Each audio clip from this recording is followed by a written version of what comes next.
Kali mu 10 years, eh? Yes. Kaiseke bang. Mwaka kolya video?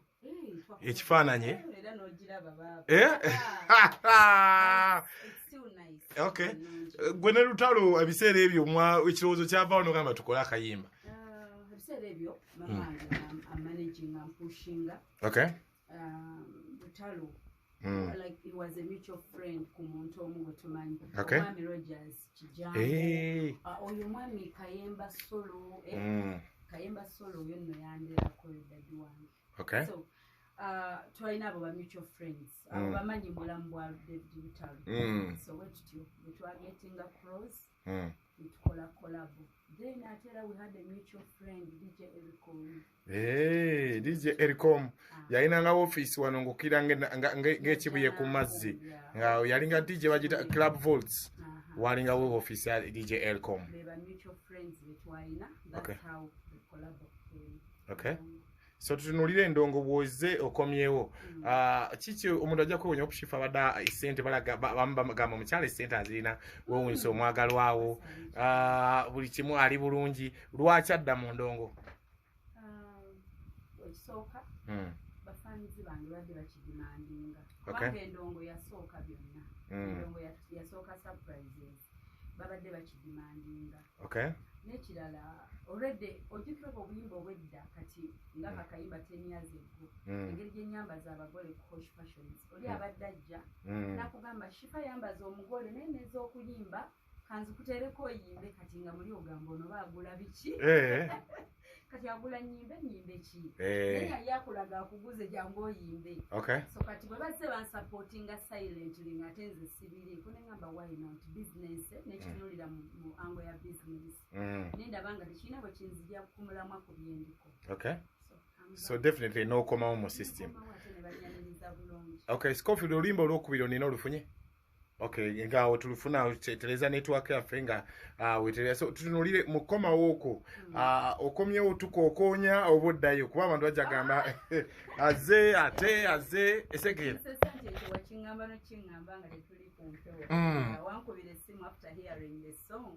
Nongamba okomyewo tukokonya obojjidde ddala. Back for good. Okay. Yes. So abawagizi bo nyimba zigenda kutambula bweziti empya nga na empya tugenda okulinda enyimba endala mulionina then nakapya kabaita ndalimba ke tugenda kufuna masawo. So production nengeri kanani akakola production akalutalo. Production akalutalo.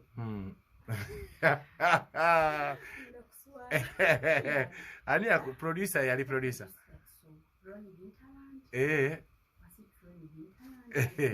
Ronnie Interland Ronde Donnie Interland Studios. I think he produced the song. Yeah. Then video yakwatibwa ya Sin Khan Crimson Films. Biseera ebyo ng'akola nnyo n'ewayiga. Ewo musomba yiga neera n'abeera nnyo mukwano gwa Bena namusinga ne nabbi omukazi. Gamba nti yali mwami wa Bena. So wetambula. So then Lutalo yawandika naawe oba wawandika oba yatole.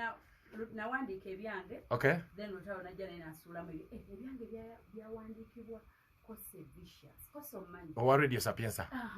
Wali abeera wali wogenda okukolera. Tabanuuza abeerawo nnyo naye nga akola ku Radio Sapienza bakadonkamu. Kose yawandiika ebigambo byange. Kose nga wa tabu. Yes, Lutalo. Mu mutwe ogwo ogumulinga ng'ebbakuli. Lutalo yajja mu 30 minutes olwawuliriza oluyimba n'asuulamu ebibya n'atusiibula. Kose ono abaddewo olaba naye ateekamu peeni mu luyimba lwo ne Lutalo. Kiba kyanjawulo nnyo. Kale so wetambula mpolampola nga tunayingira bulango njagala tutunulire nga tugenda kufuna ennyimba empya. Mukomawo Hope industry obadde ogiraba otya wotabadde? Bayimbi ki b'otunuulidde b'ogamba nti wotabadde? There is this healthy competition in the industry, okay, which I love. Olaba nga buli omu arwana gundi alese kanonze kandi tekali like buli omu arwana, so kitegeeza twongera okufuna ebirungi. Creativity yeyongera, buli omu olaba nga barwana but barwanisa bikolwa, barwana mu ngeri ennungi, so healthy competition ennungi. Okay. So wokomyewo bayimbi ki b'otunuulira abato b'ogamba nti wotabadde bano mbutuufu endongo bagikubye?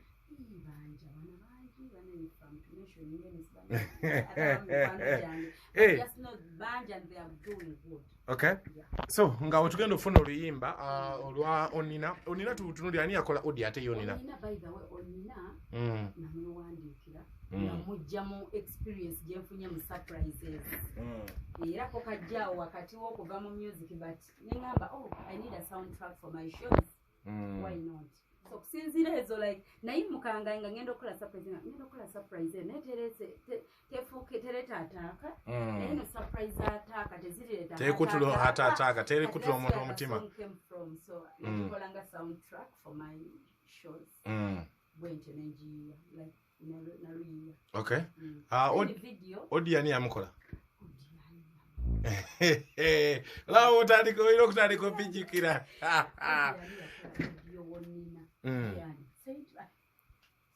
St. Peter's yali kukapya. Dan Magic no wa Bobby Wine. Yes.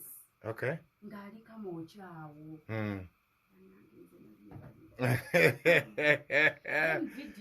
Video ali bali babiri nga Joshua so Joshua mala ne gattana ani ono mwana omulala ono Daga yakola onina Daga Fiction Max Films Okay, so it's called Sola Zanya online. What I can accompany.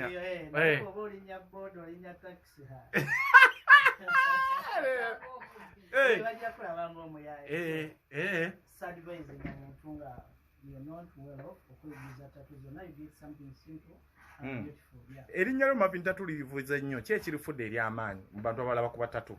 Ebintu byenkola. Okay. N'ebintu byenkola biri ku level yennyini Okay. international. Okay. Koze nze okwata tatu yange n'ogigeraganya n'ey'omuntu ali ebweru zifaanaganira ddala. Wabisomera wa? Nabisomera Nairobi Kenya. Okay. Banga ki? Bitwala banga ki okuyiga okusoma tatu bata? Okuba ng'omumanyi ati omanyi ati kitwalira banga. Okuba baami okuba bakyala. Nkuba bonna ezala kuba bakyala. Abakyala bakuba before ki kuba abantu beeraliikirira mukyala we omuntu ajja kujja eyo mbala bemapini nga bamukubye ku lubuto bamukubye wano ku kisambi so bajja ku obakubira wa ku office oba nsobola okukubira ndi jangu onkubire waka. Nsobola okukubira waka. Otokolerayo. Ewoli mufumba mapini. Osinzira saidi ki? Mbeera kira. Kira? Kira eno mbadoni kira najeera kweyanjireyo. So mapini ebintu batatu bino okuba tatu omuntu ajja kwebuuza mulimu guno ki ekimufudde ensonga bayimbi ki bookubye oba tuvu ki bootaddeko omukono?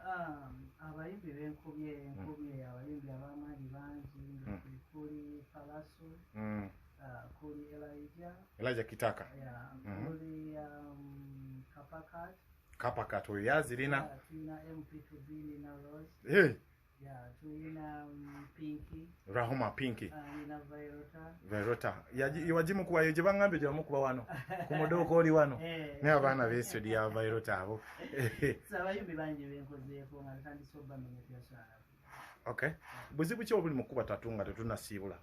Obuzibu obuli mu kuba tatu nti omuntu yenna bw'ata following instructions. Okay. Bawulira nga bafunye infections, bafunye cancer nga bweboogera. So omuntu yenna bw'aba agenda okukuba tatu alina sooka anoonyereza waba ngenda ogikubira. Okay. N'onoonyereza ku artist agenda okukubako. Sooka anoonyereza na ku baani baakozeeko. Emirimu gye. Very just nalabye oli apostinze ebintu bangi bapostinga wakanga si waabwe.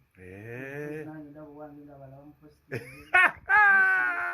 Okay. Agenda ogwe muntu bw'ati agenda kukola ekintu. Nga afeekinze. Tatuzirwaza. Muntu kika kyanyumira tatu mweru mudugavu. Omuntu asinga nyumira tatu mweru. Omukyalo.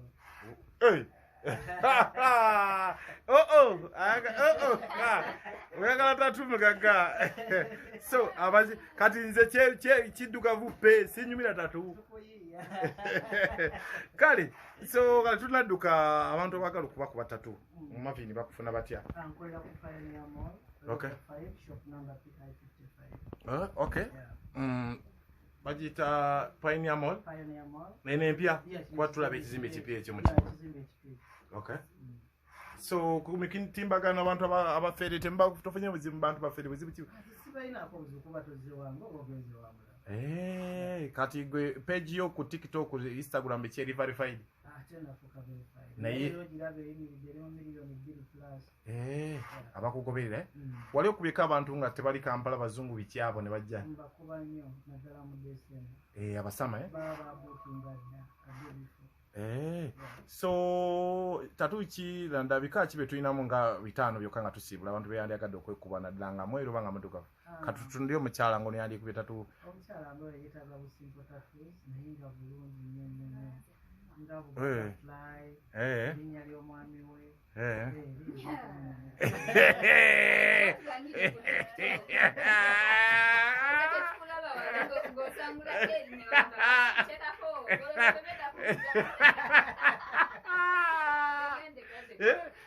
kati omusajja nga Scofield tatu yemunyumira mweru fe tukiveemu oli Scofield kigwa nono kigwa so okay so aitegeza ekikati kyatatu ekirala naddaka Scofield n'omukyala zibajjanko omusajja yandikubye tatu kikati tulaba zino eziri full ez'emikono abasajja abalina okukuba tatu za sleeves ezitafaanana kati nga bolaba omanyinga bana abazanyi ba wrestling nga bamanyi b'eyinzi ezitatu zebekuba omusajja tatu ebefaana bulungi nnyo oba ofunye omuntu omulungi si buli omuntu asobola okikuba basi so ye Marvin atatu abannyonnyodde mubuuzeeyo ki